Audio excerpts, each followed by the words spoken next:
সবাই ভালো? আমারটা কালো, বাইকের কথা বলতেছিলাম।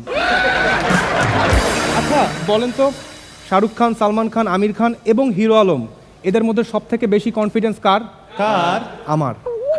আমি ঢাকায় 5 বছর ধরে বাইক চালাই, আমার কোনো লাইসেন্স নাই। কারণ ঢাকায় বাইক চালাইতে লাইসেন্স লাগে না, লাগে কনফিডেন্স।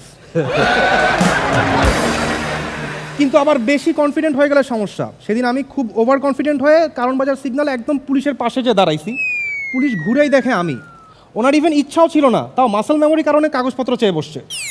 কি আর করবো, পরে 1200 টাকার অপরচুনিটি কস্ট দিলাম। তো আমি সেদিন, আমি আর আমার রাইডার যাচ্ছি রাস্তায়, পুলিশ থামালো। রাইডার খুবই ভদ্রলোক, তো পুলিশ থামায় বললো কাগজপত্র দেখান। রাইডার পকেট থেকে পলিথিনের একটা ব্যাগ বের করে পুলিশকে দিল। পুলিশ চেক করতেছে, লাইসেন্স ঠিক আছে, বাইকের রেজিস্ট্রেশন ঠিক আছে, ট্যাক্স টোকেন ঠিক আছে, 2000 টাকা দেন।